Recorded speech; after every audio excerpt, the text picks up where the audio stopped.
All right, we've been following breaking news out of downtown Baltimore regarding the Gun Trace Task Force verdict. All right, it's a guilty verdict. Let's go right now because Brian Cuba has just talked with some of the subjects in this. Brian. Yeah, Jamie, we just got done talking to the acting U.S. Attorney, Steve Schenning.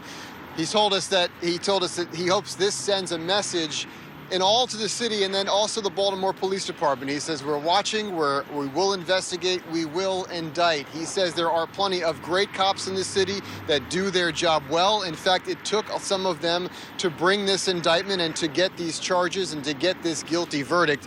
He says that was a very long process, and now it's all over.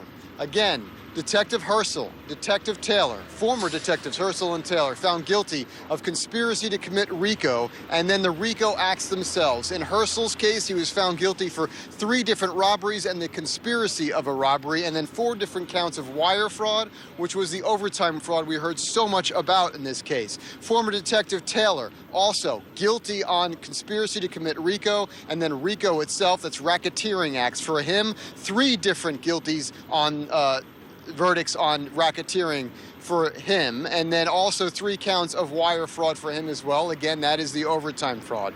On the Hobbs Robbery Act, which is the federal robbery statute, Detective Daniel Hersl found guilty. Former Detective Marcus Taylor found guilty.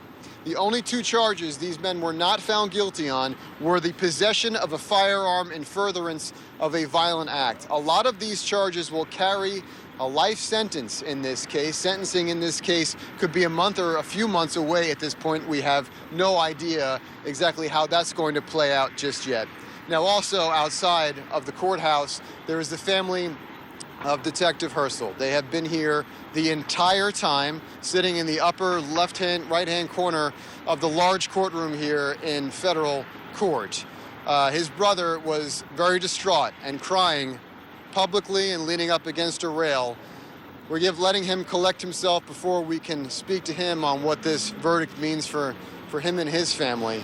But again, the U.S. Attorney saying a success in rooting out corruption inside the Baltimore City Police Department and saying that their business model, their scheme of robbing drug dealers didn't work. It eventually all came to an end, and it cracked open the Baltimore City Police Department and shined a light inside the corruption that was running from at least 2010 through the beginning part of 2017.